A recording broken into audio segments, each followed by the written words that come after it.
میں اپنی فیملی میں پہلی بچی تھی جو شرعی پردہ کرتی تھی. ماشاءاللہ. سب کو یہ تھا کہ یہ پردہ کرتی ہے، اس کا تو رشتہ ہی نہیں اچھا ملے گا. شادی کا جو پہلا سال تھا، بڑے امتحان، بڑی آزمائشیں. بیٹے کی ڈیتھ ہو گئی، ویل چیئر پہ میں آ گئی. محترمہ آپ مدرسہ بھی پڑھاتی رہی ہیں، ابھی بھی ماشاءاللہ آپ کا سفر جو ہے وہ رواں دواں ہے، اور کالج میں لیکچرار بھی رہی ہیں.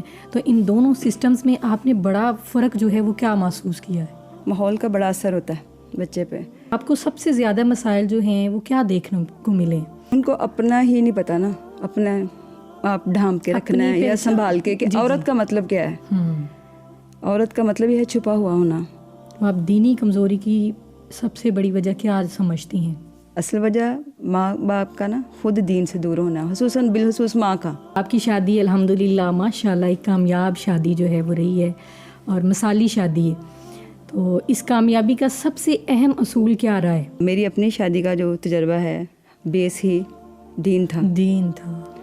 اور اس وقت تو سوشل میڈیا کا دور نہیں تھا، ورنہ جتنی سادگی سے شادی ہوئی تھی میں ضرور اپلوڈ کرتی اس کو. لوگ کہتے ہیں دین کا کام کرنے والی عورت جو ہے وہ گھر کو اور پھر شوہر کو جو ہے وہ ٹائم نہیں دے سکتی ہے. یہ غلط ہے کہ دین کا کام کرنے والے جو ہے نا یہ گھر نہیں چلا سکتی. الحمدللہ ہم جب ہماری بچیوں کی بھی شادیاں ہوتی ہیں آگے، تو ہم ان کو کہتے ہیں آپ دیکھ رہی ہیں آپ کے بڑے باجی جان کس طرح گھر کو مینج رکھتے ہیں، آپ دیکھ رہی ہیں میں کیسے، آپ کی استاد کیسے گھر کو مینج رکھتی ہے. اس لیے سب سے پہلے خاوند کی فرما برداری اور اس کے گھر کو آپ نے دیکھنا، پھر اس کے بعد کوئی اور کام.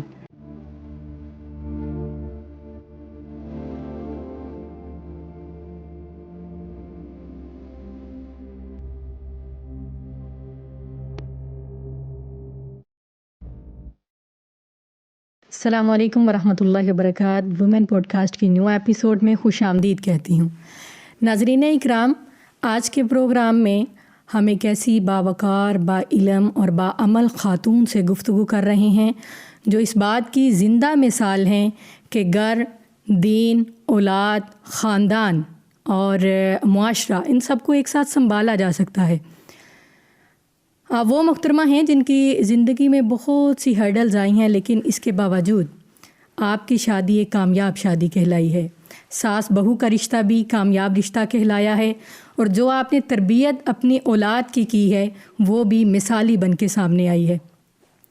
آج ہم آپ سے گفتگو کریں گے اور ان غلط فہمیوں کو دور کرنے کی کوشش کریں گے جو بہت سی خواتین کے دل میں سوال بن کر اٹھتی ہیں. میں یہ بھی بتاتی چلوں کہ آپ ایک کالج میں لیکچرار بھی رہ چکی ہیں اور ایک جامعہ کی وائس پرنسپل بھی ہیں. دینی اور عصری تعلیم کا حسین امتزاج ہیں. آئیے خوش آمدید کہتے ہیں اور ان کی کامیابیوں کے بارے میں جانتے ہیں. ہمارے ساتھ موجود ہیں محترمہ روبینہ کوثر صاحبہ. السلام علیکم ورحمۃ اللہ وبرکاتہ. وعلیکم السلام ورحمۃ اللہ وبرکاتہ. محترمہ، اللہ تعالیٰ آپ کو صحت والی ایمان والی زندگی عطا فرمائے. آمین. تو بہت شکریہ آپ تشریف لے کے آئیں. سب سے پہلے ہم آغاز کرتے ہیں کہ آپ کا تعلق جو ہے وہ علم و دین سے جڑا رہا ہے، اور تعلیم، تدریس اور دعوت، یہ سفر کہاں سے شروع ہوتا ہے؟ بسم اللہ الرحمن الرحیم. میں بلانگ کرتی ہوں سیالکوٹ سے، اور فیملی میں سب سے چھوٹی بچی تھی. 9 بہن بھائی ہم ماشاءاللہ. تو میری والدہ کی خواہش تھی کہ ایک بچہ دین کے لیے وقف ہو جائے. اب چونکہ بڑے سب کی شادی ہو گئی، تو میں چونکہ چھوٹی تھی سب سے، تو صرف ان کی توجہ اور ان کے یہ دین سے محبت کی وجہ سے میں جو ہوں آج اس جگہ تک پہنچی ہوں. اور ان کی میرے ساتھ بہت محنت رہی. مجھے کس جامعہ میں داخل کروانا ہے، کہاں سے میں نے حفظ کرنا ہے. میں نے پرائمری کے بعد حفظ کیا، پھر اس کے بعد ان کی پوری کوشش تھی مجھے کھوکھر کی جامعہ میں ایڈمیشن کروا دے میرا. لیکن چونکہ میں گھر میں چھوٹی تھی تو میں نے بڑا واویلا کیا، نہیں جانا. اچھا، جامعہ میں نہیں پڑھنا؟ نہیں، میں ہاسٹل میں نہیں جاؤں گی. اچھا. میں گھر رہ کے دین کا کام پڑھوں گی بھی، سیکھوں گی بھی. تو الحمدللہ انہوں نے میری خواہش کا احترام کیا، اور میں نے میٹرک کے بعد جیسے ہی میں فرسٹ ایئر میں آئی تو میرے پیپر سے، تو میں رات کو نا پیپر کی تیاری کر رہی تھی. تو ہمارے محلے میں دوسرے دن کوئی پروگرام تھا کسی کے گھر میں، تو ماشاءاللہ میری والدہ بڑی توحید پرست تھیں. ماشاءاللہ. تو وہ گھر آ کے کہتی ہیں کہ وہ اتنی مشرکانہ باتیں کر رہی ہیں تو تم درس دو. اب میں کوئی تیار نہیں تھی مینٹلی طور پہ نا اس چیز کے لیے. میں نے کہا اماں جی میں وہاں پہ کیا بولوں گی؟ تو کہتے ہیں رات کو رٹے مار رہی تھی تم, کبھی نماز کے, کبھی زکوٰۃ کے, کبھی کسی اور چیز کے. تیاری آپ پیپر کی تیاری ظاہر ہے وہ ماں تھیں تو وہ خیال رکھتی تھی ہم کیا پڑھ رہی ہیں. تو میں نے کہا چلیں ٹھیک ہے. وہ میرا فرسٹ تھا, ایکسپیرئنس بھی تھا, اور میری جھجک بھی اس سے جو ہے وہ دور ہو گئی کہ بہت ساری خواتین تھیں, یعنی مجھ سے ایج میں بعد میری اماں جی کی عمر کی بھی تھی, لیکن الحمدللہ وہ میرا پہلا سفر اور پہلا سٹیپ صرف اپنی ماں کی انکریج کرنے پہ میں نے اٹھایا, اور الحمدللہ پھر اس سفر پہ میں گامزن ہو گئی. ایم اے کے بعد شادی کا جب مرحلہ آیا تو چونکہ میں اپنی فیملی میں پہلی بچی تھی جو شرعی پردہ کرتی تھی. ماشاء اللہ. یہ والدین کے کہنے پہ کرتی تھی یا آپ کو خود شوق تھا؟ میری مدر کو شوق تھا. ماشاء اللہ. تو پھر بہرحال میں نے فرسٹ ایئر میں شرعی پردہ شروع کیا. تو اس وقت پھر سب کو یہ تھا کہ یہ پردہ کرتی ہے, اس کا تو رشتہ ہی نہیں اچھا ملے گا. پھر یہ کالج جا رہی ہے تو کالج میں بچیاں خراب ہو جاتی ہیں. پھر الحمدللہ کالج میں 6 سال پڑھے, اور پڑھائی کے دوران ہی جب ایم اے کا وائوا ہوتا ہے تو وائوا کے دوران ہی پروفیسر ساجد میر صاحب کی سسٹر ان لا تھیں میم عقیلہ حمید, اللہ ان کو جنت الفردوس میں اعلیٰ جگہ عطا فرمائے. وہ بڑی ایک مدبر اور بہت اچھی مشفق استادہ تھی, اور مجھے لگتا ہے سیالکوٹ میں ہر پڑھی لکھی عورت جو ہے نا وہ ان کی اسٹوڈنٹ ہے, کیونکہ وہ ہیرے کو تراش دیتی تھیں. تو انہوں نے وائوا کے دوران ہی مجھے پوچھا کہ اس کے علاوہ کیا پڑھا ہوا ہے, حفظ کیا ہوا ہے, جامعہ کا پڑھا ہوا ہے, عربی فاضل کیا ہے, کیا کچھ جو کیا ہے. انٹرویو میں کویشچنز ہوتے ہیں تو اینڈ پہ مجھے انہوں نے کہا اپنا فون نمبر دے دو نا. اچھا. تو میں نے سمجھا شاید سب کے لے رہی ہیں, کیونکہ اکیلے اندر جانا تھا. میں نے اپنا فون نمبر لکھوایا تو میں آ گئی. تو میری فرینڈس نے باہر شور مچایا کہ اتنی دیر لگا کے آئی ہو. میں نے کہا ہاں فون نمبر ایڈریس لکھواتے ہوئے دیر ہو گئی. کہتی ہیں ان کی تو شادی نہیں ہوئی, وہ کس کے لیے تمہارا نمبر مانگ رہی تھیں. اچھا. تو امی کہتی ہیں تم, میری ساس امی کہتی ہیں کہ تم وائوا دے کے نکلی. تو انہوں نے کہا کہ باجی کڑی لب گئی ہے. اچھا. تو الحمدللہ دین والا گھر, وہ جو میری مدر کا شوق تھا کہ بچی دین کے لیے وقف ہو جائے, وہ اللہ نے تا حیات مجھے اس کے لیے وقف میں ہو گئی. اللہ نے میرے نصیب میں یہ کر دیا دین اور دنیا کا کام جو ہے. اور پھر شادی کا جو پہلا سال تھا, بڑے امتحان, بڑی آزمائشیں, کہ بیٹے کی ڈیتھ ہو گئی اور خود میں بیڈ پہ ویل چیئر پہ میں آ گئی. میں سوشل لڑکی تھی, میں کوئی بیٹھنے والی نہیں تھی, لیکن سچویشن یہ ہوئی کہ مجھ سے چلنا پھرنا جو ہے وہ میرا ختم ہو گیا. نہیں, یہ فزیکلی جو آپ کے اوپر اتنی مشکلات آئی یہ شادی کے بعد آئی؟ شادی کے بعد کہتے ہیں نظر لگ گئی. اللہ اکبر کبیرہ. یہ اس پہ تھوڑی روشنی ڈالی کہ ہر عورت جو تھی امی کو کہتی تھی جو جامعہ میں آتی تھی, ظاہر جامعہ پہلے کا تھا, الحمدللہ 36 ایئرز ہو گئے ہیں جامعہ کو بنے. تو جو عورت بھی آتی تھی وہ کہتی تھی کہ باجی آپ جو چاہتی تھیں آپ کو وہ مل گیا. بچی مطلب اسکول یونیورسٹی کا بھی پڑھی ہوئی ہے, میں نے پنجاب یونیورسٹی سے ایم اے کیا ہوا ہے ماشاء اللہ. تو یہ مدرسے کا بھی پڑھی ہوئی ہے, تو آپ کا تو بازو بن گیا, بس نظر بادو ہو گئی. اور بیٹے کی ڈیتھ اور میرا خود 2 ماہ کے بعد, یعنی 1 سال میں ہی یہ سارا پروسیس ہوا. میرے اسپائنل کارڈ کا آپریٹ ہوا, بلکہ ادھر لاہور سے ہی ڈاکٹر نے, ہاں جی, ڈاکٹر انجم حبیب وہرا ابھی ہیں, گلبرگ 3 میں رہتے ہیں. تو 1-2 ڈاکٹر نے تو کہا کہ یہ پیرالائز ہو جائے گی, یہ چل نہیں سکتی, لیکن انہوں نے اس ڈاکٹر شادی کے بعد یہ قدم اچانک سب کچھ ہوا. بہت. اللہ اکبر. میرے فادر بڑے پریشان ہوتے تھے, کہتے تھے کہ تم تو بڑی ہمت والی تھی, بھاگ دوڑ والی بچی تھی, میں نے تو کبھی سوچا ہی نہیں تھا تم بیڈ پہ بیٹھ جاؤ گی. تو بیڈ پہ بیٹھنا اور اٹھنا یہ ایک بہت بڑا مسئلہ ہوتا تھا میرے لیے.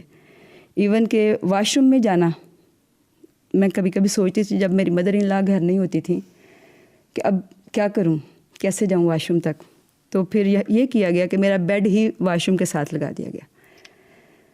تو پھر میرا آپریٹ ہوا, لاہور سے ڈائگنوز ہم نے اسلام آباد سے کروایا. تو لاہور ادھر ہم نے پھر اللہ کا نام لے کے توکل تو اللہ ہم نے کروا لیا. تو اس ڈاکٹر نے بھی کہا کہ یہ نہیں آپ سمجھیے گا کہ یہ آپریٹ ہوگا تو یہ چل پڑے گی، آہستہ آہستہ اس طرف آئے گی. تو تقریباً 7.5 گھنٹے کا میرا آپریٹ ہوا بیک بون کا، اسپائنل کارڈ کا مائکروسکوپ سے آپریٹ ہوا میرا. تو الحمدللہ سرجری کامیاب رہی اور آج میں آپ کے سامنے ہوں الحمدللہ. تو میں نے اللہ کی اس مہلت کو ضائع نہیں کیا، میں بیٹھی نہیں ہوں. پھر میں نے الحمدللہ اللہ نے جو مجھے دوبارہ رینیو کیا تھا میں نے اس کو جاری کیا اور میں مسلسل اس کام میں رہی، یہاں تک کہ میں نے ابھی 2017 میں ایم ایس میں ایڈمیشن لیا تھا اور 2021 میں نے ابھی کمپلیٹ کیا اپنا ایم ایس اور ابھی پی ایچ ڈی پروسیس میں ہے. تو الحمدللہ اللہ کا شکر ہے. اللہ نے اس کے ساتھ ساتھ مجھے بچوں سے بھی نوازا. میری 3 بیٹیاں الحمدللہ. مجھے بہت کچھ برداشت کرنا پڑا، گھر سے نہیں، کیونکہ وہ جو میری اتنی بڑی بیماری تھی، ڈیسیز تھی، وہ میرے خامند کے جو میرے ساتھ توجہ تھی، خلوص تھا، اور میری مدر ان لا کی تھی. اگر وہ نہ ہوتا تو میں نے کبھی سوچا بھی نہیں تھا. اب میں مڑ کے دیکھتی ہوں تو مجھے پتہ چلتا ہے میں نے کتنی بڑی بیماری سے میں اٹھی اور پھر میں ٹھیک بھی ہوئی. اور اللہ نے اس کے بعد مجھے بچوں سے بھی نوازا ماشاءاللہ کہ میرے منہ پہ جو لوگ عیادت کے لیے آتے تھے کئی دفعہ تو وہ کہہ دیتے تھے کہ جتنے پیسے اس پہ لگ رہے ہیں نا اتنے میں نہیں آ جائے گی. یعنی میرے منہ پہ وہ یہ بھی نہیں تھے خیال کرتے کہ میں کس کنڈیشن سے گزر رہی ہوں، کس تکلیف میں ہوں میں، بجائے اس کے کہ آپ کا حوصلہ بنتے اور آپ کو اس طرح کے الفاظ سننے کو ملتے. وقت گزر گیا، اللہ کا شکر ہے. اپنے گھر کا کام، اپنے ہسبینڈ کا کام میں ہمیشہ خود کرتی ہوں، کیونکہ ڈاکٹر نے کہا تھا کہ آپ 80% ٹھیک ہو جائیں گی، لیکن میں نے ہمیشہ 100% دیا. اپنے گھر کے کام بھی کیے ہیں، جامعہ کو بھی پورا ٹائم دیا الحمدللہ. اور جامعہ کالج میں آپ لیکچرر بھی رہی ہیں نا؟ شادی سے پہلے رہی ہیں. سیدہ عائشہ کالج میں نے شادی سے پہلے پڑھایا. تو یعنی میں شروع سے ہی اللہ کے دین کا کام جب کرنا ہو تو شاید اللہ اپنی لائن میں لگا لیتا ہے شروع سے، بچپن سے. بالکل. یعنی جب چھوٹی تھی تو جمعہ والے دن چھٹی ہوتی تھی، مسجد کو دھونا، صفیں ڈالنی، پھر گھر آنا کرنا. تو الحمدللہ اللہ نے چن لیا اس رستے میں اور اللہ نے یہاں تک پہنچا دیا. اس کے علاوہ میں صرف مرکزی جمعیت کے ساتھ کام نہیں کیا، جماعت اسلامی کے ساتھ بھی میں ان کے ایونٹس میں بھی جاتی رہی ہوں. 2 سال میں نے دائرہ ارقم میں بھی پڑھایا، جو فرسٹ دائرہ ارقم تھا سیالکوٹ میں، وہ میں نے 2 ایئرز جو ہے ٹیچنگ کی ہے. اور ابھی 2025 میں وہاں سے مجھے اچیومنٹ ایوارڈ بھی ملا ہے. ماشاءاللہ. وہ سکسیزفل ویمن کا انہوں نے مجھے دیا کہ میں نے اتنی بیماری کے بعد بھی اس بیماری کو آڑ نہیں بنایا، میں بیٹھی نہیں الحمدللہ. اس کے علاوہ کام کرتی رہی، ابراڈ بھی مجھے جانا ہوا. میں نے Bradford, Dudley, Birmingham, Manchester, وہاں پہ بھی میں نے دروس دیے ہیں. اور اللہ نے ان قدموں کو پھر سے ہمت دی اور میں نے یہ کام جو ہے اللہ کی دعوت کا کام جو ہے وہ میں نے کیا. ماشاءاللہ. محترمہ آپ مدرسہ بھی پڑھاتی رہی ہیں، ابھی بھی ماشاءاللہ آپ کا سفر جو ہے وہ رواں دواں ہے، اور کالج میں لیکچرار بھی رہی ہیں. تو ان دونوں سسٹمز میں آپ نے بڑا فرق جو ہے وہ کیا محسوس کیا ہے؟ ان دونوں میں جو بڑا فرق ہے نا، سب سے پہلے تو آپ انوائرمنٹ کا ہی لگا لیں، ماحول کا بڑا اثر ہوتا ہے بچے پہ. تو کالج کی جو بچیاں ہیں وہ آزاد اور خود مختار ہوتی ہیں، ان کو انتخاب کی بھی اجازت ہوتی ہے. کالج میں جو استاد ہے اس کو لیکچرار سمجھا جاتا ہے، وہ مینٹور ہوتا ہے بس. اور جو جامعات ہیں، مدارس ہیں، ان میں استاد کو ایک روحانی استاد سمجھا جاتا ہے، ان کی رسپیکٹ ہے. اور ان کے مثلاً اگر کوئی استاد گزر رہا ہے تو بچہ پیچھے ہٹ کے نا رستہ دے دیتا ہے. بالکل ایسے ہی کہ میری استاد گزر رہی ہیں، جبکہ کالجز میں ایسا نہیں ہے. آپ گزر رہے ہیں تو گزر جائیں. بچیاں بعض اوقات آپ کو کندھا مار کے، شولڈر مار کے بھی گزر جائیں گی. ایسے ہی ہوتا ہے. تو دوسرا، اس کو اگر ہم دوسرے حوالے سے دیکھیں تو کالجز میں نا مادیت پرستی بہت زیادہ ہو گئی. تو جامعات جو ہیں یہ صرف پڑھائی لکھائی کے لیے نہیں ہے، یہ NGOs بھی ہیں جو کہ لڑکوں کو یا لڑکیوں کو مفت رہائش دیتے ہیں، تعلیم دیتے ہیں، ان کو سنوارتے ہیں، روحانی تربیت کرتے ہیں. تو اس لیے میں سمجھتی ہوں ان دونوں میں بہت فرق ہے. لیکن اس کے ساتھ ساتھ دنیاوی تعلیم کو لے کے چلنا بہت ضروری ہے، کیوں ضروری ہے؟ دور حاضر میں بہت ضروری ہے. ہم یہ نہیں کہہ سکتے کہ بس مدرسے میں ہی پڑھے بچی اور وہ سب کچھ اچیو کر لے گی، ایسا بھی نہیں ہے. آپ یونیورسٹی کو، کیونکہ میں خود چونکہ یونیورسٹی سے آئی، تو آپ یونیورسٹی میں ضرور اپنے بچوں کو اسکول کالج یونیورسٹی تک ضرور بھیجیں، کیونکہ بہت سے ایسے مسائل جیسے ڈاکٹرز ہیں وہ یونیورسٹیوں سے ہی نکلتے ہیں. بالکل. ہمارے ریسرچرز ہیں، سائنسدان ہیں، یہ سارے کالجز سے ہی نکلتے ہیں. تو خود اللہ رب العزت نے قرآن پاک میں فرمایا فَاسْأَلُوا أَهْلَ الذِّكْرِ إِن كُنتُمْ لَا تَعْلَمُونَ، کہ تم جو نہیں جانتے وہ اہل ذکر سے پوچھ لو. تو ڈاکٹرز بھی پھر اہل ذکر میں ہی آتے ہیں. تو اس لیے اسکول کالج کی جو تعلیم ہے میں اس کو بھی بہت ضروری سمجھتی ہوں، لیکن اس کے ساتھ ساتھ دینی تربیت اور دینی تعلیم کا بھی ضرور جو ہے امتزاج ہونا چاہیے. تو آپ کیا سمجھتی ہیں کہ یونیورسٹیز کے اندر، جو کہ آپ نے بتایا کہ بچیوں کو جو ہے عصری تعلیم جو ہے ضرور دینی چاہیے، تو مدارس کے اندر کوئی ایسا سسٹم نہیں رکھا جا سکتا جو مدارس کے اندر عصری تعلیم کا بھی آغاز ہو، اچھے طریقے سے بچیاں وہ دین کی اور دنیاوی تعلیم جو ہے وہ اکٹھی حاصل کر سکیں؟ جی الحمدللہ ہم اپنے مدرسے میں کرواتے ہیں. جو بچیاں پڑھنا چاہتی ہیں نا کالج کا، ان کے لیے ہم بندوبست کر دیتے ہیں کہ وہ ٹیوشن، انگلش کی ٹیوشن، یا ابھی ہماری جو لاسٹ ایئر کلاس گئی تھی میری بڑی بیٹی نے انگلش خود پڑھائی تھی ان کو. ماشاء اللہ. وہ MD کیٹ دے کے فارغ تھی تو اس نے کہا تھا ماما میں ان کو خود تیاری کرواؤں گی. یعنی وہ دین میں بھی میری ہیلپر ہیں. اگر وہ دنیاوی، وہ بڑی بیٹی MBBS کر رہی ہے، ڈاکٹر بن رہی ہے، تو مدرسے کو بھی ٹائم دیتی ہیں وہ. Very good. اس نے 3 ماہ پڑھایا تھا خود. تو الحمدللہ چھوٹی بیٹی ابھی میری CS کر رہی ہے، تو وہ بھی اگر میں یا امی نہ ہوں تو وہ بھی جامعہ کا جو ہے وہ دیکھ لیتی ہے. الحمدللہ ہم نے مدرسے میں ہر چیز جو ہے نا پرووائڈ کرنے کی کوشش کی ہے. اساتذہ سے لے کے الیکٹرانکس یا بجلی کا جتنے بھی کام ہیں. ہمارے جامعہ میں سولر سسٹم، جو سیالکوٹ میں پہلا سولر سسٹم تھا جو صراط مستقیم میں لگا تھا، اور الحمدللہ میرا خیال ہے اس کو نا تقریباً 15-16 سال ہو گئے ہیں. تو یعنی ہم کوشش کرتے ہیں کہ ہر چیز جو ہے بچوں کو اویلیبل ہو. ہاں جی. اور خود ماشاء اللہ جامعہ سے پڑھی ہوئی بچیاں MPhil کر کے کالجز میں پڑھا رہی ہیں. ماشاء اللہ. ہاں، ایک تو HOD ہے اردو اسلامیہ ڈپارٹمنٹ کی. ماشاء اللہ. اور الحمدللہ ہماری ان کو کوئی بھی فیور چاہیے ہو تو ہم ضرور ان کو کرتے ہیں. ماشاء اللہ ماشاء اللہ. تو محترمہ، کالج اور یونیورسٹی میں پڑھانے کا مقصد جو ہے وہ یقیناً آپ کا یہی ہوگا کہ لڑکیوں تک جو ہے وہ حق بات، دین کا پیغام پہنچے. تو وہاں پہ آپ کو سب سے زیادہ مسائل جو ہیں وہ کیا دیکھنے کو ملے، جو گرلز میں آپ نے دیکھے ہوں کہ یہ مسائل جو ہیں وہ درپیش آ رہے ہیں؟ ان کو اپنا ہی نہیں پتہ نا، اپنا آپ ڈھانپ کے رکھنا ہے یا سنبھال کے، کہ عورت کا مطلب کیا ہے. عورت کا مطلب یہ ہے چھپا ہوا ہونا. کہ میری بیٹی جب پڑھنے جاتی تھی MD کیٹ کا، تو 2-4 دن نا گھر آ کے لیٹ نماز پڑھتی تھی. تو میں نے کہا پتر ظہر کی نماز اتنی لیٹ کیوں کرتی ہو آپ؟ تو کہتی ہے ماما وہاں پہ نا جائے نماز نہیں ہے. میں نے کہا کالج میں کہ یونیورسٹی میں؟ کالج میں. کالج میں. تو میں نے کہا آپ نا اپنا بایا اتار کے نا وہ نیچے ڈال دینا تو پڑھ لینا نماز. یہ تو کوئی حجت نہیں ہے کہ آپ نماز آیا ہونے سے بہتر ہے آپ کو جو مل رہا ہے. تو وہ کہتی ہے ٹھیک ہے. میں نے آفس میں بھی پتہ کیا تو جائے نماز نہیں تھا.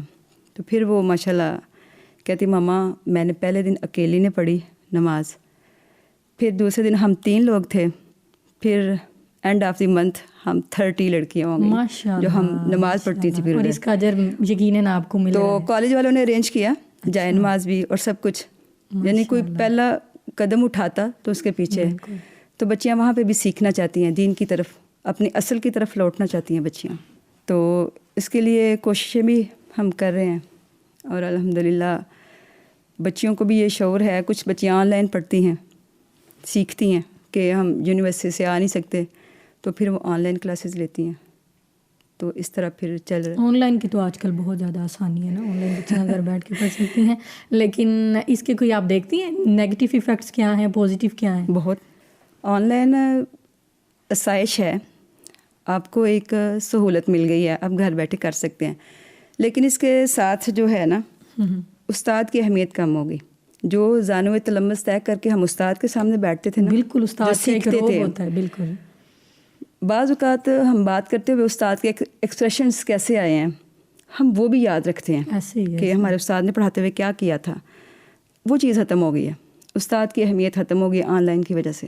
تو بچیاں چاہتی ہیں کہ ہر چیز آن لائن ہو جائے اور ہم گھر بیٹھے ہی سب کچھ مل جائے، خصوصاً دین کے معاملے میں. دین کے معاملے میں ایسے ہی کہ گھر بیٹھے نا ہمیں مل جائے. ہم نے مسجد کے مولوی کو ڈی گریڈ کر دیا، اسی طرح قرآن پڑھانے والے قاری کو ڈی گریڈ کر دیا. بچی نے اگر اسکول یا کالج کی ٹیوشن پڑھنی ہو تو ہم ہزاروں میں پے کر دیتے ہیں، لیکن وہ قاری صاحب جو چل کے پڑھنے آتے ہیں نا ان کو ہم نے 1000 ہی دینا ہے. ایسے ہی ہے، ان کے ساتھ تو پھر بحث بھی کرتے ہیں کہ یہ ان کو ہم نے اتنے ہی دینے ہیں. آپ قرآن بیچنے لگ گئے. بالکل، اللہ اکبر. حالانکہ یہ تو بہترین کمائی ہے، صاف ستھری، اس میں تو کوئی شک شبہ والی بات ہی نہیں ہے. تو بس دین کی ویلیو جو ہے وہ کم ہو رہی ہے اس طرح سے کہ بچیاں جو ہیں وہ آ کے سیکھیں. مدارس خالی ہو رہے ہیں یہ آن لائن کی وجہ سے. آپ 3-4 سال پیچھے جا کے دیکھ لیں، آپ کو مدارس میں بچیوں کی جو کوانٹٹی ہے وہ زیادہ نظر آئے گی، لیکن ابھی بہت کم ہے. تو اس کے آپ پازیٹیو ایفیکٹس کیا دیکھتی ہیں؟ یہ ہے کہ مدارس میں کچھ ہم چینجنگ کریں. ہمیں نا خود بھی بدلنا ہے، کنویں کا مینڈک نہیں بننا، وقت کے ساتھ آپ خود بھی بدلیں. جامعات کو بھی آپ ری بلڈ کریں اور آپ دیکھیں کہاں کہاں پہ آپ کی کوتاہیاں ہیں، کہاں کہاں پہ آپ کی کمی ہے، آپ اس کو بھی چیک کریں اور پھر جو کمیاں ہیں اس کو دور کرنے کی کوشش کریں. تو محترمہ، آج کی طالبات میں جو ہے وہ آپ دینی کمزوری کی سب سے بڑی وجہ کیا سمجھتی ہیں؟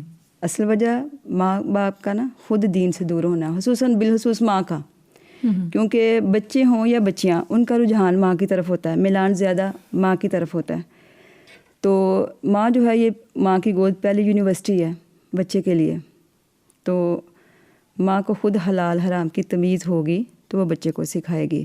ایکچولی ہم مائیں کیا کرتی ہیں، ہم بچپن میں نا بچوں کو جھوٹ پہ لگا دیتی ہیں. بچہ سو نہیں رہا، ہم اس کو کہتے ہیں سو جاؤ جن آ جائے گا، جن آ جائے گا، اور یہ جھوٹ ہم ان کی گٹی میں ڈال رہی ہیں. بالکل. یا ہم جن سے نہیں ڈرائیں گے تو میں تمہارے بابا کو بتا دوں گی، میں فلاں کو بتا دوں گی، تو میں پھینٹی لگواؤں گی. یعنی ہم بچپن سے ہی بچوں کو نا جھوٹ بولنا خود سکھاتے ہیں. ایسے ہی ہے، بلی آ رہی جن آ رہے، لیکن حقیقت آتا کچھ نہیں ہے. لیکن ہمیں حدیث مبارکہ میں ملتا ہے، جیسے آپ صلی اللہ علیہ وسلم کے پاس ایک عورت آئی تھی تو اپنی بچی کو کہا ادھر آؤ میں تمہیں کھجور دوں گی. تو آپ صلی اللہ علیہ وسلم نے کہا کہ کیا واقعی تم اس کو کھجور دو گی؟ تو انہوں نے کہا ہاں میں اس کو کھجور دوں گی. کہا اگر تم ایسا نہ کرتی تو یہ تمہارا جھوٹ ہوتا. تو ہم ماؤں نے اس چیز کو نا کبھی سمجھا نہیں کہ ہم کس طرح کے چھوٹی چھوٹی باتیں، اور بچہ ماں سے سیکھتا ہے کیونکہ اس نے 3 سے 4 سال ماں کے پاس رہنا ہے. اور ماں کے پاس رہ کے وہ دیکھتا ہے اس کی ماں کیا کرتی ہے، کیا اس کی ماں نماز پڑھتی ہے. اس کا باپ صبح نماز کے لیے اٹھا تھا، مسجد کی طرف گیا تھا. اگر شروع سے بنیادی طور پہ آپ اس کی گھٹی میں یہ چیز ڈال دیں گی نا، جو دیکھنا وہی کرنا بچے، تو کبھی بھی بچہ دین سے دور نہیں ہوگا. یا میری ماں نے صبح کے اذکار کیے ہیں کہ نہیں؟ موسٹلی ماں کو تو آتے ہی نہیں ہوتے نا، اذکار نہیں آتے. ایسے ہی ہے. یہ اس چیز کی آگاہی نہیں ہے، لوگوں کو پتہ ہی نہیں ہے صبح کے اذکار، شام کے اذکار. میں کہتی ہوں اتنے ضروری ہیں، اتنا آپ کے لیے کھانا ضروری نہیں ہے جتنے اذکار ضروری ہیں. بالکل، لوگ اس چیز کی طرف دھیان نہیں دیتے نا، تو پھر ظاہر معاشرے میں بے راہ روی، بے دینی پھیل رہی ہے. اسی وجہ سے پھیل رہی ہے کہ اگر ہم مثلاً بچی جب چھوٹی ہوتی ہے تو اس کی تربیت تو ہم نے، آپ دیکھیں حضرت مریم علیہ السلام جب پیدا ہوئی تھیں تو ان کی والدہ نے پیدا ہوتے کیا، انی اعیدھا بک وذریتھا من الشیطان الرجیم، کہ یا اللہ میں نے اس بچی کو ابھی پیدا ہوئی ہے اور اس کی ہونے والی اولاد کو شیطان کے میں نے تیری پناہ میں دیا، شیطان کے شر سے بچانے کے لیے. تو ان کی سوچ کتنی اچھی تھی. بالکل. تو اللہ نے اس بچی کو عیسیٰ جیسا بیٹا عطا کیا. ماشاء اللہ. تو ہم اس چیز کو نہیں دیکھتی، ہم کہتے ہیں ابھی بچی ہے. آپ بازار جائیں کپڑے لائیں گے تو سلیو لیس ملیں گے، تو ہم بچی کو وہ پہنا دیتے ہیں. ہم اس چیز کا خیال نہیں کرتے. بچے پھر اسی کے عادی ہو جاتے ہیں. بالکل، بچے عادی ہوتے ہیں. پھر وہ دوپٹہ لینے کی طرف بچیاں نہیں آتی نا. بالکل. وہ پھر ان کو یہ عجیب لگتا ہے، بوجھ لگتی ہے یہ چیز. ایسے ہی. تو مارکیٹ میں جائیں ابھی آپ کو ایسے ہی کپڑے ملیں گے چھوٹی بچیوں کے، تو گٹی میں آپ جو چیز ڈال دیں گی وہ بڑے آپ خود بخود نہیں آئے گی. جیسے میری عادت تھی، میری بچیاں جب چھوٹی تھیں تو چونکہ میں نے حفظ کیا ہوا تو میں نے نا ان کو ربا 30ویں پارے کا ایسے یاد کرایا کہ جب بیڈ پہ ہم جاتے تھے نا، کیونکہ الگ سے ظاہر ہے میں ایک ورکنگ وومن بھی تھی، تو میں ان کو نا بیڈ پہ جا کے تو بچیوں کو نا دعا سکھانی کرنی. سب سے پہلے میں نے ان کو سورہ بنی اسرائیل کی لاسٹ والی وَقُلِ الْحَمْدُ لِلَّهِ الَّذِي، وہ میں نے ان کو یاد کروائی. تینوں بیٹیوں کو. ماشاء اللہ. پھر ربنا آتینا یاد کروائی. پھر اس کے بعد میں چھوٹی چھوٹی صورتوں کی طرف آ گئی. بیڈ پہ جاتے تھے نا تو پھر میں ان سے باری باری کہتی تھی منیحا یہ تم سناؤ، وردہ اس سے آگے تم شروع کرو، زحا اب آپ شروع کرو. تو ماشاء اللہ بچیوں کو شروع سے ہی پتہ تھا کہ ہماری لائن کیا ہے. یہ نہیں تھا کہ میں خصوصی طور پہ کوئی وقت نکالتی تھی، ٹائم خصوصی نہیں تھا نکلتا. ظاہر ہے بزی روٹین تھی. 2 بجے کے قریب میں جامعہ سے آتی تھی، گھر آ کے کھانا بنانا ہے. پھر بچوں کو میں نے کبھی ٹیوشن بھی نہیں ڈالا تھا. یہ جو ایک نئی بیماری ہو گئی ہے ہمارے معاشرے میں، کچھ مائیں یہ خود نہیں پڑھاتی ہیں، بالکل ٹیوشن میں جو ہے وہ بھیج دیتی ہیں. صبح کے بچے گئے جو ہیں وہ رات صبح وہ قاری صاحب یا مسجد میں چلے جاتے ہیں، اسکول سے آتے ہیں، پھر وہ ٹیوشن چلے جاتے ہیں. چلے جاتے ہیں. ماؤں کو ٹائم ہی نہیں ملتا، آتے ہیں اور پھر سو جاتے ہیں. تو میں نے بچوں کو نا ٹیوشن نہیں ڈالا، میں نے خود پڑھایا، کیونکہ مجھے پتا ہوتا تھا میرا بچہ کیا پڑھ رہا ہے. بسا اوقات کیونکہ ماشاء اللہ میں نے بڑے اچھے استادوں سے پڑھا، اور سیالکوٹ کی کریم استاد تھے جن سے میں نے پڑھا، ماشاء اللہ.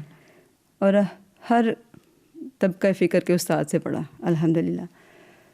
تو بعض اوقات ایسا ہوتا تھا کہ بچیوں کے نا جو اسکول میں جو ٹیچرس تھیں ان کی کئی دفعہ غلطی میں پوائنٹ آؤٹ کر کے بھیجا کرتی تھی کہ یہ جو غلطی ہے نا جینیس اسٹوڈنٹ یہ بچوں کی ٹھیک کر دیں.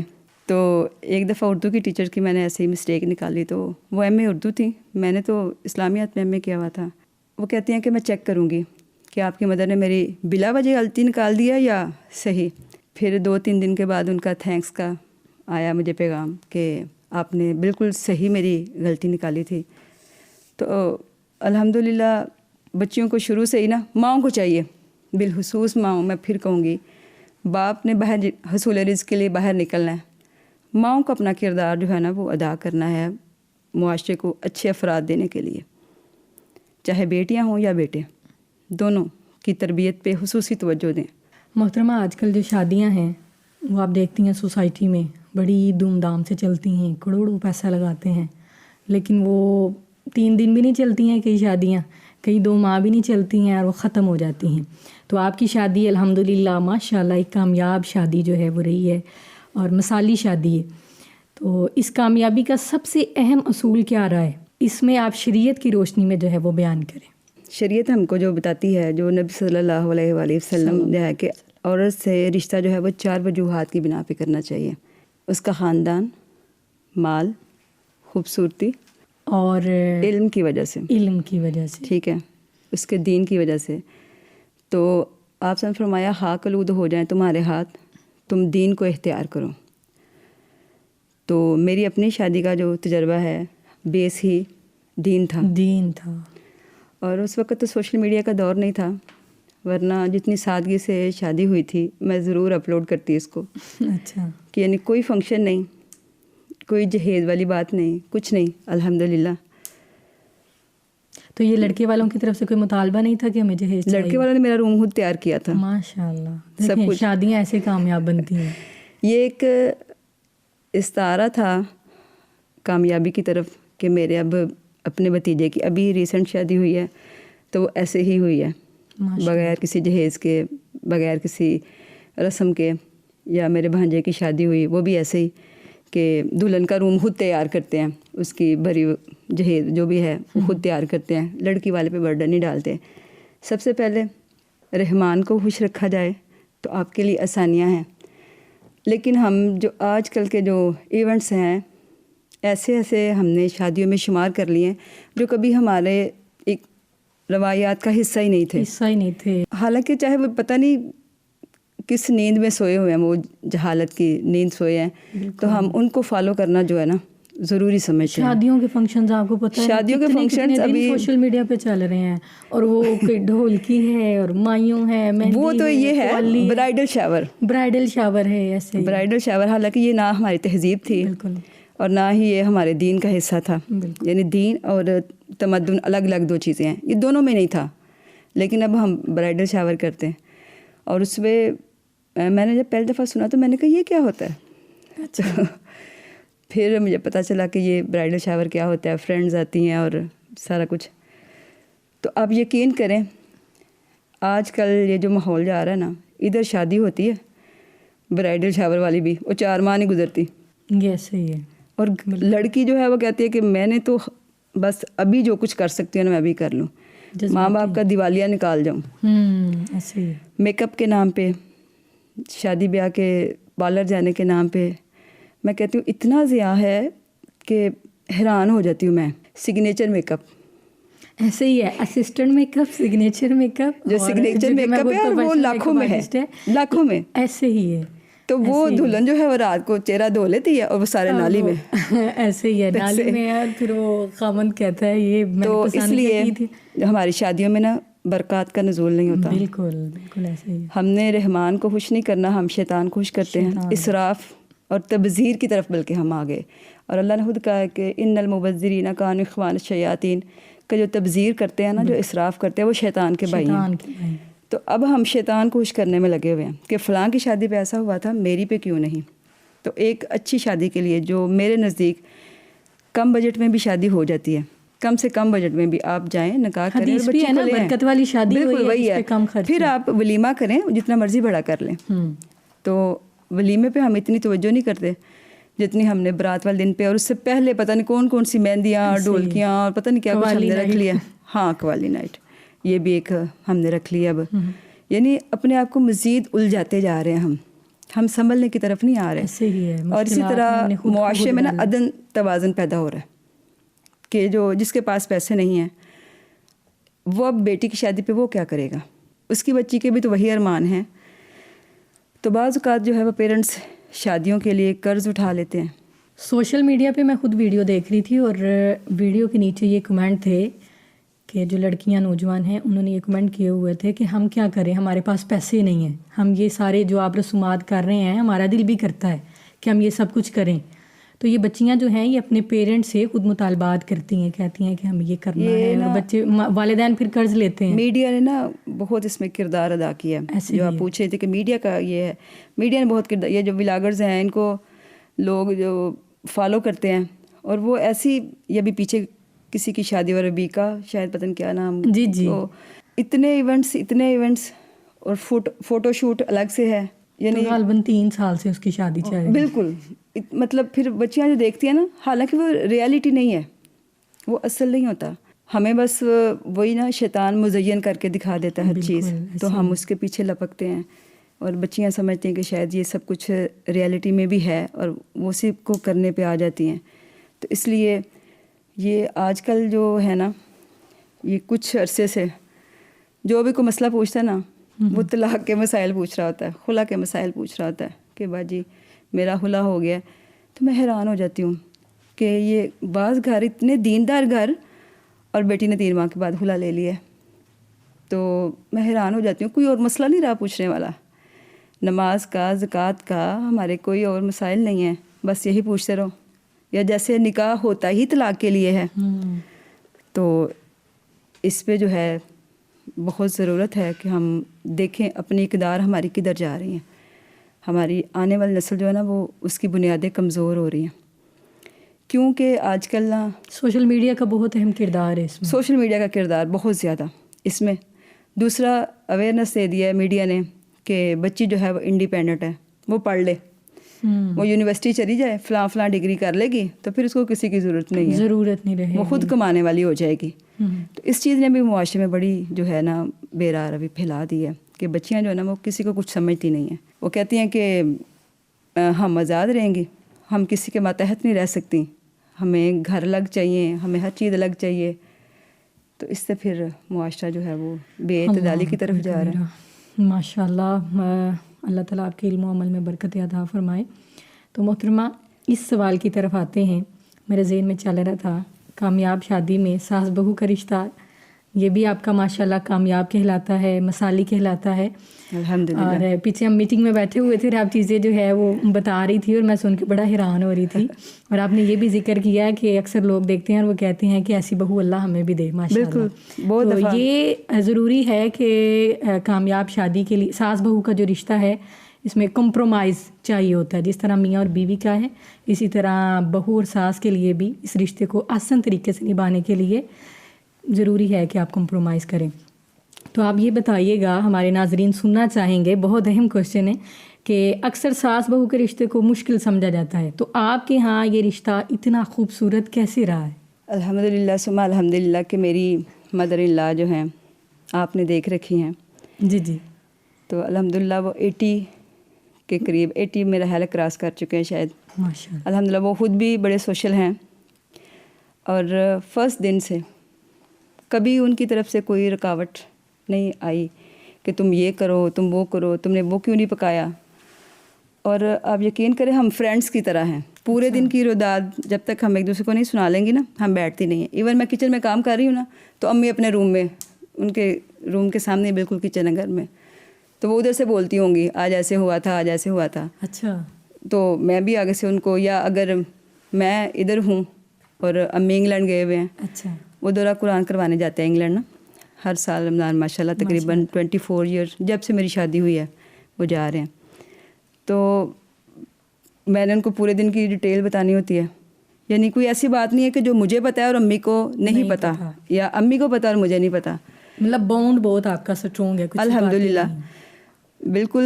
مطلب کبھی میں نے کیونکہ میں ظاہر گھر میں چھوٹی تھی اپنی مدر کو چھوڑ کے آئی تھی وہ تھوڑی اسٹرکٹ تھیں میری ساس کی نسبت. تو میں نے تو کھانا پکانا بھی اپنی ساس سے سکھا کے پڑھتی پڑھاتی رہی تھی کہ فرسٹ ٹائم جب وہ انگلینڈ گئیں تو میرے ہسبینڈ مجھے کہتے ہیں کہ سوئیاں بناؤ. میں کو ہائے سوئیاں کیسے بنانی ہے. اچھا. تو مجھے کہتے تم نے ماسٹر کیا ہوا ہے. میں نے کہا سوئیاں بنانے میں تو سوئیاں بنانے میں شادی کو بھی 4-5 پاؤں ہوئے تھے. میں تو سوچ میں پڑ گئی اب سوئیاں کیسے بناؤں. اچھا. تو پھر میں نے اپنی مدر کو فون کیا اپنی اماں جی کو. میں نے پوچھا اماں جی سوئیاں کیسے بنانی ہیں تو انہوں نے مجھے بتایا بیٹے ایسے ایسے بنا لو. تو پھر الحمدللہ میں نے اپنی ساس وہ بڑی اچھی کوکنگ کرتی تھیں پھر میں نے ان سے سیکھی اور اب الحمدللہ اگر مجھے کوئی 50 لوگوں کا کھانا بناؤ تو میں وہ بھی بنا لیتی ہوں. جامعہ میں بھی ہم دونوں اکٹھی ہوتی ہیں. ہم الحمدللہ ہماری منتھلی میٹنگز کسی بھی معاملے میں ہو کوئی ایونٹ آنا ہو یا کوئی بھی ہم میٹنگ ارینج کرتے ہیں. کلامی نہیں ہوئی ساس کے ساتھ؟ نہیں الحمدللہ. ہماری جو میڈ ہے نا وہ کہتی ہے باجی مجھے 1 سال تک پتہ نہیں تھا چلا آپ ان کی بہو ہیں. اچھا. میں ان کو بیٹی سمجھتی رہی. تو محترمہ یہ دیکھیں نا کہ معاشرے میں یہ چیز دیکھنے میں آتی ہے کہ ہماری بیٹیاں ابھی اپنے گھروں میں نہیں جاتی ہیں لیکن ان کا مائنڈ پہلے ہی ساس کے خلاف ہوتا ہے. ذہن ان کا بدگمان ہوتا ہے کہ ساس جو ہے نا وہ تو ماں ہو ہی نہیں سکتی ہے. تو آپ اس کے بارے میں کیا کہتی ہیں؟ آپ کا اپنا بھی ذہن پہلے شادی سے یہی تھا کہ میں جو ہوں وہ اچھی جو ہے وہ بہو نہیں ثابت ہو سکتی یا میری ساس ایسی ہوگی؟ بالکل. اچھا آپ کا یہ گمان تھا کہ ساسیں ایسی ہوتی ہیں؟ میں اپنی مدر کو کہتی تھی میری شادی نہیں کرنی نا میں بھی کسی کی بہو کسی کی بھابھی بن جاؤں گی. اچھا. تو آپ میری شادی نہ کیجیے گا. تو وہ کہتی ہیں ٹھیک ہے پھر تو دین کا کام کر نہیں کروں گی شادی. لیکن الحمدللہ میرا یہ تجربہ بہت بہت اچھا رہا.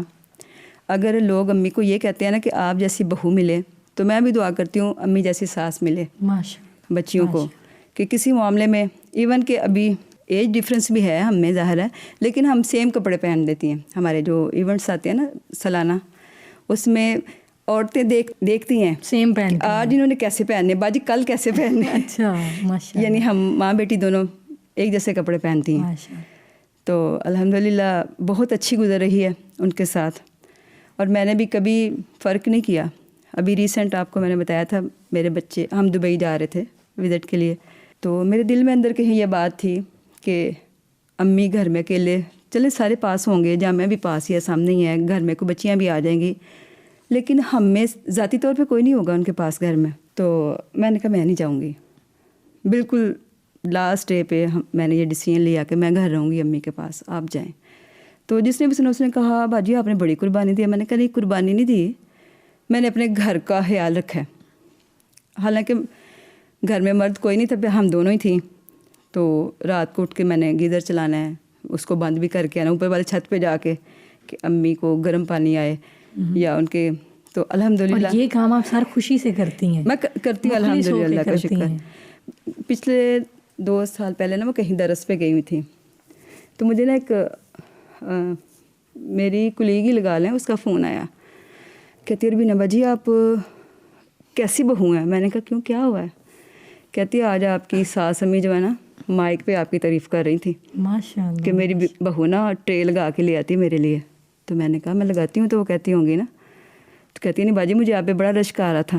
آپ کی باتوں سے جو چیز ثابت ہو رہی ہے نا وہ چیز سامنے آتی ہے کہ اکثر جو ہے وہ لوگ کہتے ہیں کہ دین کا کام کرنے والی جو خاتون ہیں، جیسے آپ نے ماشاءاللہ جامعہ بھی چلا رہی ہیں، پھر فورن میں جاتی ہیں آپ، دروس کا اہتمام بھی ہے، پھر بچوں کی تربیت کا کام بھی ہے، تو لوگ کہتے ہیں دین کا کام کرنے والی عورت جو ہے وہ گھر کو اور پھر شوہر کو جو ہے وہ ٹائم نہیں دے سکتی ہے، تو آپ اس سوچ کو کس طرح غلط ثابت کرتی ہیں؟ میں تو اس کو اپنے عمل سے غلط ثابت کیا. کانسیپٹ جو ہے یہ غلط ہے کہ دین کا کام کرنے والی جو ہے نا یہ گھر نہیں چلا سکتی. الحمدللہ ہم جب ہماری بچیوں کی بھی شادیاں ہوتی ہیں آگے تو ہم ان کو کہتے ہیں آپ دیکھ رہی ہیں آپ کے بڑے باجی جان کس طرح گھر کو مینج رکھتے ہیں، آپ دیکھ رہی ہیں میں کیسے، آپ کی استاد کیسے گھر کو مینج رکھتی ہے، اس لیے سب سے پہلے حامد کی فرما برداری اور اس کے گھر کو آپ نے دیکھنا، پھر اس کے بعد کوئی اور کام. تو اللہ کا شکر ہے کبھی ایسی کوئی پرابلم نہیں سامنے آئی. جتنی بھی بچیاں بھی آئی گئی ہیں اتنے سالوں میں کہ گھر کا ماحول خراب ہوا ہو، ہم اس کو ایز اے ایگزامپل اپنا آپ بتاتی ہیں کہ دیکھیں ہم آپ کے سامنے گھر بھی چلا رہی ہیں، بچوں کو بھی دیکھ رہی ہیں اور دین کا کام بھی ہم کر رہی ہیں ساتھ ساتھ. تو یہ بالکل غلط جو ہے یہ بات ہے، غلط سوچ ہے بالکل، کہ دین کا پڑھنا. اب کئی باجیاں ایسی ہیں آپ دیکھ لیں کامیاب ہیں اپنے گھروں میں، گھر چلا رہی ہیں، دین کا کام بھی ساتھ ساتھ. کیونکہ دین کا کام کرنا بھی تو بعض لوگ کہتے ہیں کہ عورتوں کو دین میں نکلنا نہیں چاہیے، دین کا کام نہیں کرنا چاہیے، جبکہ اللہ رب العزت نے قرآن پاک میں یہ فرمایا والمؤمنون والمؤمنات بعضهم اولیاء بعض، کہ یہ آپس میں ایک دوسرے کے مددگار ہوتے ہیں. کیوں ہوتے ہیں؟ یأمرون بالمعروف وینہون عن المنکر. تو اس میں دونوں ہی شامل ہیں، مومن مرد اور مومنات عورتیں، یہ دونوں اس میں شامل ہیں. تو اس لیے دونوں کو ہی یہ کام جو ہے دین کا کرنا چاہیے، سکھانا چاہیے، داعی بننا چاہیے دین کا. لیکن پہلے اپنے گھر کو توجہ دیں، پھر آپ، کیونکہ اپنی اصلاح نہ کی تو دوسروں کی اصلاح کی طرف اگر ہم رہے تو یہ بھی غلط کام ہے. تو آپ اپنی بچیوں کو کتنا ٹائم دیتی ہیں؟ ایک ماں کو کم از کم کتنا وقت دینا چاہیے؟ ماں کو کتنا، ایک اسکول ٹائم میں تو وہ گھر نہیں ہوتی نا، لیکن اس کے بعد فل ٹائم جو ٹائم ہے نا ماں کو نظر رکھنی چاہیے، ٹائم دینا چاہیے بچے کو. بالکل. تو آپ کی بچیاں جو ہیں وہ یونیورسٹی گوئنگ ہیں، تو جیسے آپ نے بتایا کہ آپ شرعی پردہ کرتی تھی، پھر بیٹیوں نے بھی سٹارٹ کیا ہے، تو والدین بچوں کو ایسا اعتماد کیسے دیں کہ وہ کالج یونیورسٹی جا کر اپنے گھر کی تربیت کو نہ بھولیں؟ ہاں یہ بہت اچھا کویسچن ہے. میں ان کو کہتی ہوں پتر ہم نے یہی نہیں بیٹھ رہنا، ہم نہ جواب دیں کسی کے آگے. تو جواب دہی کا شروع سے ان کی گٹی میں ڈالا ہے کہ آپ اللہ کے آگے جواب دہ ہیں. جب آپ حق بات دیکھیں کہہ دیں تو ہٹے نہ اس سے. اپنے ڈر سے پہلے اللہ کا ڈر کہ آپ یہ نہ سوچیں کہ مجھے لوگ کیا کہیں گے. اگر جو بات آپ کے صحیح لگ رہی ہے نا آپ وہی بات کریں گی. تو میں تو آپ کے ساتھ نہیں جاتی، نہ میں آپ کو دیکھ رہی ہوں، آپ کو پتہ ہے اللہ دیکھ رہا ہے. تو اس لیے الحمدللہ میری درمیان والی بیٹی جو ہے وہ پردہ کرتی تھی، تو اس کی فرینڈ وہ پردہ نہیں کرتی تھی، لیکن اس نے بھی شرعی پردہ شروع کر دیا اس کے ساتھ. تو اتنی وہ ایک جیسی لگتی ہے نا کہ اکثر استاد پوچھتے ہیں کہ آپ دونوں ٹوینس ہیں. اچھا. برقعے بھی ایک جیسے پہننے اور اوپر حجاب بھی ایک جیسے. تو ابھی تک تو اللہ کا شکر ہے الحمدللہ ان کو صرف اللہ کا ڈر ان کے سینوں میں رکھا ہے. اور اس کے بعد کہا کہ پیرنٹس نے آپ پہ جو اعتماد کیا، ماں باپ نے، آپ جو منہ سے نکالتی ہیں آپ کا بابا آپ کو پرووائڈ کرتا ہے، وہ لا کے دیتا ہے. تو اس لیے آپ نے ہمارے اعتماد کو ٹھیس نہیں پہنچانی. کسی معاملے میں بھی کوئی بھی ہو آپ ہمیں ضرور بتائیں، کیونکہ ہم نے کبھی آپ کو کسی پہ نہیں ڈالا. یا آپ یقین کریں میں میکے بہت کم جاتی ہوں. اچھا. اور جب جاؤں گی تب بچوں کو لے کے جاؤں. میں نے کبھی اکیلے نہیں بھیجا ان کو کہیں، کسی ماموں کی طرف، خالہ کی طرف. چچا تو ہے نہیں، ان کے کزن ہی ہیں جن کو یہ چاچو کہتے ہیں، وہ گھر قریب ہی ہے. تو اس لیے میں ان کو کہیں دور بھی نہیں بھیجتی کہ مطلب یہ چلی جائیں یا میں نہ ہوں، یا میں آئی ہوں تو ان کو گھر میں کھانے کا پرابلم ہو جائے، یہ کیا کھائیں گی. میں کبھی ان کو کسی پہ نہیں ڈالتی، ہمیشہ خود دیکھتی ہوں ان کو. تو ان کو بھی پتا کہ ہماری ماں ہم سے اتنی زیادہ اٹیچ ہے، سب مینیج کر کے آتی. تو ہاں الحمدللہ. آج کے دور میں بچے جو ہیں وہ غلط رستوں پہ جلدی چل پڑتے ہیں، ٹریک جو ہے نا وہ بڑی جلدی چینج کر لیتے ہیں. جیسے ان کو یونیورسٹی میں، کالج میں، یا آپ کہہ لیں کہ محلوں میں ان کو جیسی کمپنی ملنی ہے وہ فوری اس طرف چل پڑتے ہیں. تو ماں باپ کی کون سی غلطی اولاد کو سب سے زیادہ نقصان پہنچاتی ہے؟ جب بچہ کوئی بات بتانا چاہ رہا ہو نا تو ماں کہ نہیں تو ہی غلط ہے، یہ چیز نا بچے کو ڈسہارٹ کر دیتی ہے. کانفیڈینس فوری جو ہے اس کا بالکل. گر بچے جاتا ہے. میں اعتماد ڈیولپ ہونا چاہیے پہلے.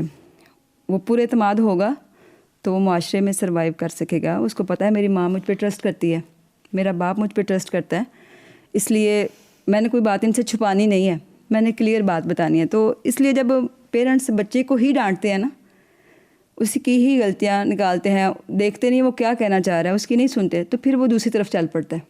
وہ جو چیز اس کو گھر میں نہیں نہ ملتی, وہ غلط دوستوں کی طرف یا غلط سوسائٹی کی طرف, وہ دوسروں کو بتانے کی طرف چلا جاتا ہے. مطلب گھر سے اعتماد ملے گا تو بچے کبھی بھی غلط ٹریک پہ نہیں چلیں گے. بالکل. گھر سے ان کو اعتماد دیں, آپ اپنی محبت دیں, اعتماد دیں, تو انشاءاللہ بچیاں بھی آپ کو ہمیشہ پازیٹیو ہی اس کا جو ہے وہ رزلٹ دیں گی. بچیوں کے لیے بھی یہی ہے کہ گھر میں اگر ان کو کوئی سننے والا ہوگا, کوئی شیئرنگ والا ہوگا, تو وہ پھر کبھی بھی گھر کی چار دیواری کی جو ہے وہ چار دیواری کو نہیں پھیلائیں گے. آپ کے ایکسپیرینس میں یا آپ کے جو ہے وہ کہہ لیں کہ آپ نے ماشاءاللہ اتنی اپنی ساری لائف جرنی بتائی ہے, تو ایک کامیاب ماں کی سب سے بڑی پہچان کیا ہے؟ باشعور ہونا.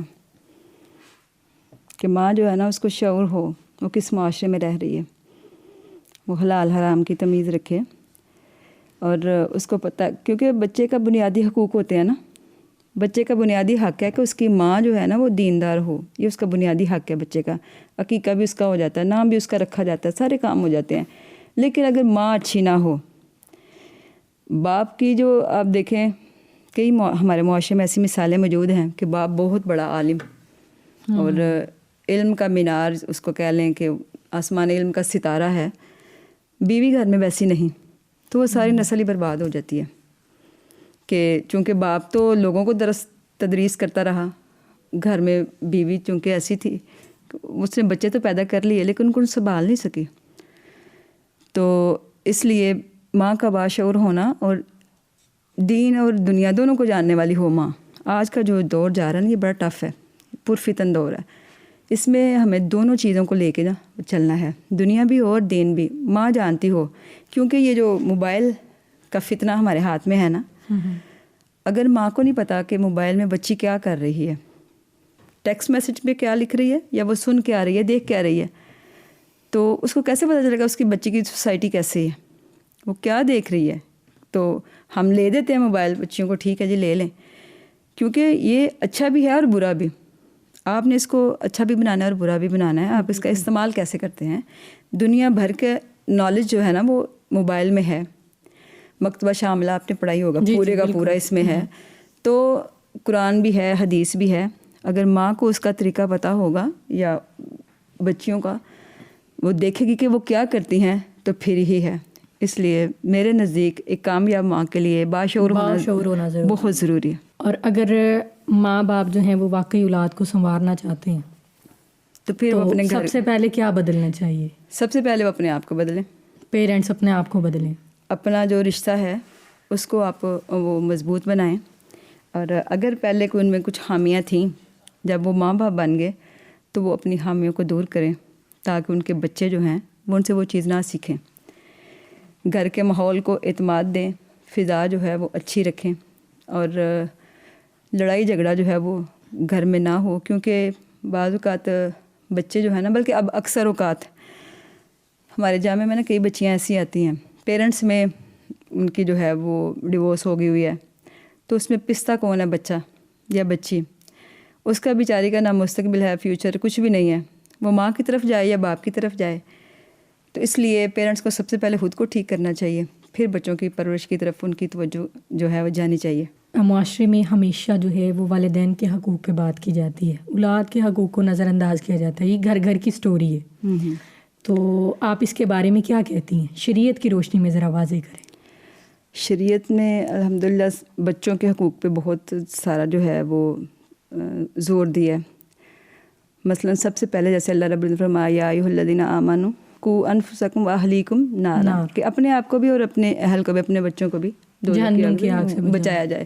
اور دوسرے اللہ رب العزت نے جو آج کل کا جو ہارٹ ایشو ہے, بچے دو ہی اچھے, جی جی بالکل, کم بچے خوشحال گھرانہ, تو اللہ رب العزت اس کی طرف, یہ بچے کا حق ہے. سب سے پہلے کہا وَلَا تَقْتُلُوا أَوْلَادَكُمْ خَشْيَةَ إِمْلَاقٍ, کہ ان کو تم بھوک کی وجہ سے قتل نہ کرو, کیونکہ ہر ایک کا رزق جو ہے وہ اللہ کے ذمہ ہے, اور ہر آنے والا اپنا رزق لے کے آتا ہے. تو یہ بچے کے بنیادی حقوق میں سے ہے کہ کیونکہ جب بھی کوئی آئے گا اس نے کھانا تو اللہ کے ذمہ ہے نا. تو انسان جو ہے بچے کو پیدائش کے بعد اس کے جو حقوق ہیں، جیسے پہلے اس کا حق ہے اس کا نام رکھا جائے، اس کا عقیقہ کیا جائے، پھر اس کی اچھی پرورش کی طرف توجہ دی جائے، اور مین حق اس کی ماں اچھی ہو. پھر وہی بات، کیونکہ جڑ اچھی ہوگی تو اوپر جو پورا ہے درخت وہ اچھا ہی آئے گا. تو اس لیے اسلام نے بچوں کے حقوق پہ بہت کہ ان کی جو ہے رضاعت کی جائے، ان کی کفالت کی جائے، ان کو کھانا پینا ان کے باپ کے ذمہ رکھا، اور ان کی اچھی تربیت کی جائے. اور اس کی طرف توجہ دلاتے ہوئے رسول اللہ صلی اللہ علیہ وسلم نے فرمایا کہ بیٹی اور بیٹے میں فرق نہ کیا جائے، دونوں کو مساوی رکھا جائے. اور قرآن میں بھی اللہ رب العزت نے، جیسے آپ کو پتہ ہے پہلے وراثت میں، اسلام سے پہلے وراثت میں کوئی حق نہیں تھا عورت کا. جی جی. تو اللہ رب العزت نے وراثت کا تذکرہ کرتے ہوئے پہلے عورت کا ذکر کیا کہ اس کو حق دیا جائے. پورا رکوع سورۃ النساء میں پورا یوصیکم اللہ فی اولادکم للذکر مثل حظ الانثیین، پہلے عورت کا ذکر کیا، پھر مرد کا ذکر کیا کہ بیٹیوں کو بھی حصے دیے جائیں، ان کے حقوق کا بھی خیال کیا جائے، اور پھر آگے مرد کا ذکر اللہ رب العزت نے کیا ہے. اور بیٹیوں کے بارے میں خود رسول اللہ صلی اللہ علیہ وسلم نے فرمایا کہ جس نے 2 بیٹیوں کی یا 3 بیٹیوں کی تربیت اچھی کی، ان کی شادی کر دی اچھے طریقے سے، تو وہ کل قیامت کے دن میں اور وہ یوں 2 انگلیوں کے طرح ہوں گے. تو اس لیے اسلام جو ہے وہ اس بچوں کے حقوق پہ بہت توجہ دیتا ہے. لیکن آج کل ہم کیا کرتے، صرف خواتین ہوں یا مرد ہوں، وہ کہتے ہیں کہ باجی آپ نا والدین کے حقوق کے بارے میں بتائیں. تو جب والدین نے اپنا حق ادا کیا ہوگا تو پھر ان کے فرائض بچے پورے کریں گے. بالکل. کیونکہ انسان کی بہترین کمائی کیا ہے، اس کا نیک اولاد ہونا، اس کے بچے نیک ہونا، یہ اس کی بہترین کمائی ہے، یہ آپ صلی اللہ علیہ وسلم نے فرمایا. تو اس لیے بچے کے حقوق کو کبھی بھی آپ نظر انداز نہ کریں، اس کے تعلیم و تربیت کی طرف پوری توجہ دیں. شادی کے بعد جو ہیں وہ اکثر پیرنٹس بیٹیوں کو کم اور بیٹوں کو جو ہے وہ زیادہ اہمیت دیتے ہیں. یہ بھی گھر گھر کی سٹوری ہے. تو یہ رویہ جو ہے یہ اولاد پہ کیسا اثر ڈالتا ہے؟ دیکھیں، اس کو ہم اگر شریعت کی روح سے دیکھیں تو بیٹیوں کے حقوق شادی کے بعد ختم نہیں ہو جاتے. جیسے آپ صلی اللہ علیہ وسلم کے پاس غزوہ بدر کے موقع پہ حضرت زینب کا ہار آیا تھا فدیے میں. جی جی. ان کے خاوند ابو العاص کا فدیہ آیا تھا، اور اس میں ایک ہار آیا تھا ان کا. تو آپ صلی اللہ علیہ وسلم رو پڑے تھے، ہار دیکھ کے آپ پہ رقت طاری ہو گئی تھی. اور آپ نے کہا تھا کہ اگر تم مناسب سمجھو تو اس قیدی کو چھوڑ دو، اور یہ ہار جو ہے وہ زینب کو واپس کر. یہ باپ کی محبت تھی، شادی کے بعد بھی ماں کا ہار تھا، حضرت خدیجہ نے دیا ہوا تھا. تو انہوں نے کہا کہ یہ واپس کر دو. یہ باپ کی محبت تھی کہ ان کی آنکھیں باہر آئی تھیں. یا حضرت فاطمہ تو زہرا جب شادی کے بعد آتے تھے، مدینہ میں انٹر ہوتے تھے، سب سے پہلے فاطمہ کی طرف جاتے تھے آپ صلی اللہ علیہ وسلم، اور ان کا اکرام کرتے تھے، ان کا ماتھا چومتے تھے، ان کو اپنے پاس بٹھاتے تھے. تو شادی کے بعد حقوق جو ہیں بچی کو زیادہ کئی دفعہ وہ ایسی ہوتی ہے، اس کنڈیشن میں ہوتی ہے کہ اس کو ماں کی تسلی چاہیے ہوتی ہے میکے میں، بالکل، یا باپ کی سپورٹ اس کو چاہیے ہوتی ہے. تو اس لیے شادی کے بعد بھی بچی کے حقوق ختم نہیں ہوتے، ایک بہن کے حقوق ختم نہیں ہوتے، ایک بیٹی کے حقوق ختم نہیں ہوتے. اس لیے اسلام نے اس کے بارے میں بھی تفصیلاً بات کی ہے. حقوق تو ختم ہی نہیں ہوتے ہیں نہیں، شادی کے بعد میں بعض لوگ سمجھتے ہیں اس کو جہیز دے دیا اور بس. یہ تو ہندوانہ تصور ہے. بالکل بالکل. کیونکہ ہماری تہذیب جو ہے نا، ہم ہندوؤں کے ساتھ رہے ہیں بڑا عرصہ، بہت سی باتیں جو ہے نا ہم نے ان سے اڈاپٹ کی ہوئی ہیں کہ بیٹی کو جہیز دیا دے دیا، اب اس کو جائیداد تو حصہ ہی نہیں دینا. ہاں، تو یہ ہندوؤں کی سوچ تھی، اللہ نے تو بیٹی کو حصہ دیا. تو اس میں ایک چیز یہ بھی آ جاتی ہے کہ ایک بچے کو ترجیح دینا اور پھر ساری پراپرٹی جو ہے یہ ایک بیٹے کے کنٹرول میں دے دینا. تو اس کو آپ کس نظر سے دیکھتی ہیں؟ شریعت اس کا حکم نہیں دیتی بالکل، کہ ایک بچے کو جس کے گھر پیرنٹس رہ رہے ہیں سارا کچھ اس کے نام کر دیں تو باقیوں کو آپ چھوڑ دیں، یا کہیں کہ میں نے تو اس کو آگ کر دی ہے. تو ہمارے اخبار میں آگ کا اشتہار چلنے سے بچہ زیادہ سے آگ نہیں ہوتا، اللہ یہ کہ وہ نافرمان ہو پیرنٹس کا، کوئی ایسی وجہ نکل آئے. تو پیرنٹس کو بھی ایسا نہیں کرنا چاہیے کہ سب کچھ ایک اولاد کو دے دیں. کبھی ایسا ہوتا ہے کہ کوئی بچہ زیادہ ضرورت مند ہوتا ہے تو باپ جو ہے اس کی زیادہ ہیلپ کر دیتا ہے دوسروں کی نسبت کہ یہ بچہ زیادہ ضرورت مند ہے. یا ایک پنجابی کا محاورہ ہے نا کہ جو بچہ ضرورت مند ہوتا ہے نا وہ ماں کے دل کے زیادہ قریب ہوتا ہے، ماں کا رجحان اس کی طرف زیادہ ہوتا ہے کہ دوسروں کی نسبت اس کو زیادہ دے دیا جائے. تو اس لیے آج کل کے دور میں نا یہ بہت بڑا فتنہ ہے یہ گھر کی کہانی ہے، جدھر رہ رہے ہوتے ہیں نا ماں باپ اس کو ہی دے دیتے ہیں اور بڑے بیٹے کے کنٹرول میں سب کچھ کر دیتے. بالکل. پھر ایسے کئی واقعات سامنے آ جاتے ہیں کہ بدبخت بچے جو ہیں وہ پیرنٹس کو قتل کرنے تک بھی آ جاتے ہیں. یہ تو بڑے قصے ہیں. تو اس لیے جیسا شریعت نے رکھا ہے ہمارے لیے دائرہ کار ہے، اللہ نے کہا تل کا حدود اللہ، کہ یہ اللہ کی حدیں ہیں، ان کو قائم رکھنا چاہیے، توڑنا نہیں چاہیے. لاسٹ میں ماشاء اللہ اللہ آپ کو برکتیں دے، آج کے والدین، اساتذہ اور ماؤں کے لیے ایسا پیغام جو نسلوں کو سنوار دے. اپنی سوچ پازیٹیو رکھیں، ہمیشہ تعصب کی اینک لگا کے نہ دیکھیں.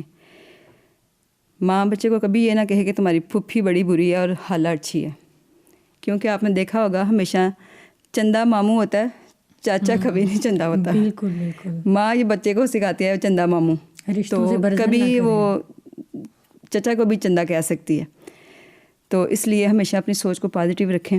ہو سکتا ہے جو آپ سمجھ رہے ہیں وہ ویسا نہ ہو، اور سب سے بڑھ کے اللہ کے تقوی کو اختیار کریں کہ آپ جدھر بھی ہیں آپ اللہ کی نظر میں ہیں. جو بات آپ کہہ رہے ہیں، جو عمل آپ کر رہے ہیں، وہ میں شاید بھول جاؤں، میں خود کر کے بھول جاؤں، لیکن جو ادھر بیٹھے ہیں کرامن کاتبین وہ اس کو فوراً نوٹ کر لیتے ہیں. تو اللہ رب العزت ہمیں خود بھی اور دوسرے بھی جو ہمارے ملنے والے ہیں، ہمارے بچے ہیں، اللہ سب کو اس چیز کی پہ جو ہے توفیق دے، آمادہ کر دے کہ وہ اللہ کا تقوی اختیار کرنے والے ہوں اور ہمیشہ مثبت سوچنے والے ہوں.